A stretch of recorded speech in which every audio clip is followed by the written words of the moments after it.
Steven Spielberg and Tony Kushner, you didn't give them enough Oscar love for West Side Story, but they're back with the Fabelmans. We are really deep into award season here, so you're going to want to hang out with us and subscribe because we're going to have all the big stuff coming up all throughout the rest of the season. The Fabelmans will definitely be in the conversation as far as various awards go from various people who give out awards. So if you've not joined us yet, we'd love to have you. That'd be great. Movies are dreams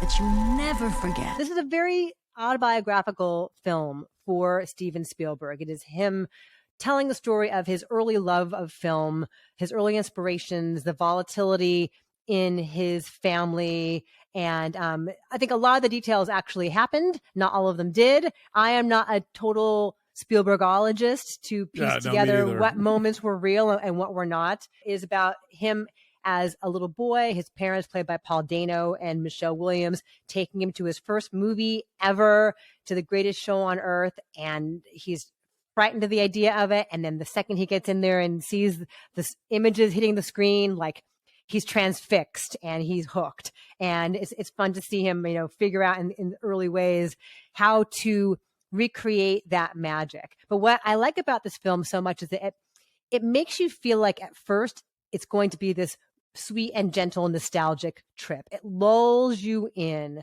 with warm memories and happy feelings and the sparkle of the big screen. And then eventually you learn that as he gets older, as Sammy Fabelman, the Spielberg stand-in, now played by Gabriel LaBelle, who's excellent, once he becomes a teenager, he begins to learn about the power of those images, right? When he's a little kid, it's just like the visceral awe of the spectacle. And then as he gets older and gets better at it and gets better equipment and tells more complicated stories, he learns the power of manipulation, right? And I don't mean that in a negative way. I don't mean that in a way that like he's cruel or canny. Like it's the rush of knowing what he can make people feel. Right. And to watch him learn about that and know when to hold things back, what to show and what not to show. Sure. That's tense and it's exciting. It wouldn't be that exciting to watch him watching other people watching his movies, but it really is when you the dawning, like the light bulb goes on for him. You feel like you're a part of it. It's about his childhood when they move all around, but eventually to Northern California, where they are the rare Jewish family. It's about the anti-Semitism that he deals with. It's about the first crush that he has, and just how he endures as his parents' marriage is falling apart. I liked a lot about it, and I know it's supposed to be so personal because it is his story, but I kind of always felt at an emotional distance. I was constantly hooked by the storytelling, by the pacing. It's long. It's like 2.5 hours long, but it really zips by. Everyone is very good in this, of course, because it's Spielberg. It's technically impeccable. It's exquisitely made. It's Janusz Kaminski is the DP. John Williams is doing the score. But it's a really different John Williams score. It doesn't feel like rousing and transporting like the iconic ones we know from E.T. or Raiders. It's very, or Jurassic Park. It's very different. I like a lot about the way it's made. I like a lot about the performances, but it didn't move me and it didn't feel vulnerably personal the way like E.T. does. Like E.T. is about his parents' divorce in a metaphorical way. Right. This is literally about his parents' divorce, and yet I feel like there's an emotional remove, but it's so well made. I have to recommend it. I'm so fascinated to hear you say this because I really thought like I was going to come in and be the grump about this and that you were going to be ecstatic. I very much agree with you.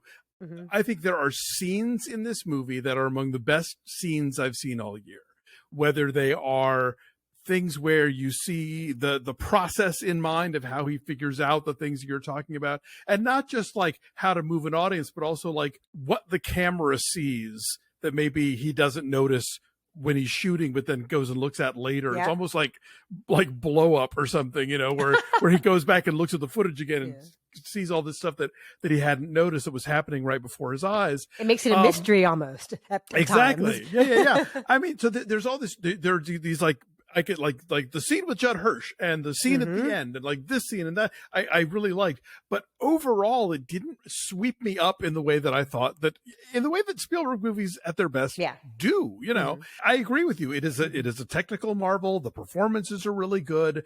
There are a lot of discrete moments that I think pop really well, but overall I didn't leave on a high. It was like, I like this part and I like that part and I like that part. Right. And part of it too is that the crucial rift that occurs in his parents' marriage, it never felt real to me. Like I felt like they were talking about the things that were wrong with their marriage, but I never actually experienced that distance, that isolation. Michelle Williams, for a long time, I know there's a lot of talk about her not only getting nominated, but winning the Oscar for this. And it felt really mannered and hammy. And again, maybe that's intentional. Maybe it's intentional because it is memory and it's not reliable. So maybe in his mind, he remembers his mother being over the top like this. But then there's the scene where she sits by herself and watches a movie that he made for her. And the camera just holds on her. We don't see we know what she's seeing, right? But we don't see it cut together. And her subtle transformation, like it's technically really precise and that's understated and it's impressive. Watching her and Seth Rogen together made me want to rewatch Take This Waltz. Take This Waltz. Yes, I was thinking about that too. I'm like, while I'm watching it, that's really bad though, that while I'm watching it, I want to be watching Take This Waltz. That reminds me of the great critic Danny Peary, his review of My Fair Lady is, it's the kind of musical you leave humming the tunes from other musicals. This is a tricky one. You know, I think there's a lot to like about it, and he's clearly poured his heart into it, and I think he's really trying to plumb his own life, but maybe in a way he hasn't.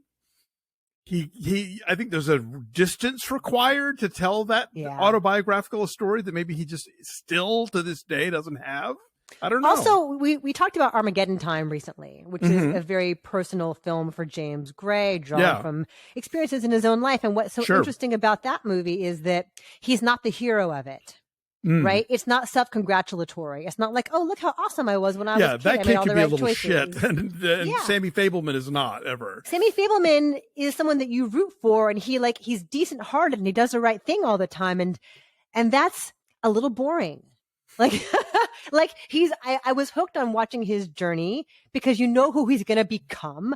And it's kind of cool to see the seeds planted of this, you know, titan of cinema. But he kind of always does the good thing. And even when he does the thing that's a bad thing, it's to bad people. True. Yeah. And even like when he's, you know, kind of, when he's kind of sullen and angry at his mother, like there's a reason for it, and then they work through it. And so I don't know what the solution here is, but people should see this movie. There is so much here that's so terrific. For sure. It could have been, I think, more of everything. There's a fantastic bit of wordless cross-cutting that occurs, like halfway through, where Michelle Williams is playing the piano and Paul Dano is sitting in the living room watching her. But in the bedroom, Sammy's going back and looking through old footage and learning things he didn't want to know. And it's totally wordless, and it tells this whole self-contained story, and it's breathtaking. It's so tense. It's heartbreaking, and it's paced so exceptionally well. So again, that's one of your discrete moments that work really, really well. The thing at the high school, at the senior ditch day movie that he shows to all of his classmates, and how that plays out, and the highs and the lows of that's its own little roller coaster right there. Right. But then but then that leads to a confrontation that's like that. Of all the things that never happened, that is one of them. That's true. I thought, at least like a character who is given to a very sudden fit of like self-understanding in a way that I did not believe a 17-year-old, or at least this 17-year-old would. So he's like way more articulate than he'd ever proven himself to be previously. So. Exactly. Anyway, I'm saying 8.2. Like, I liked a lot about it, and you guys should go see it. You should see it in the theater. It's gorgeous. Yes. Music is great. I'm not moved. I give it an 8, but it's like I really wanted more out of this. I think if you are yourself a filmmaker in the making, and you really respond to this story, then it may speak to you in a way that that it isn't to us. But yeah, just see it for those scenes, if nothing else, because like I said, even if you don't walk away on a high, you will remember certain sequences of this movie, for a very long time.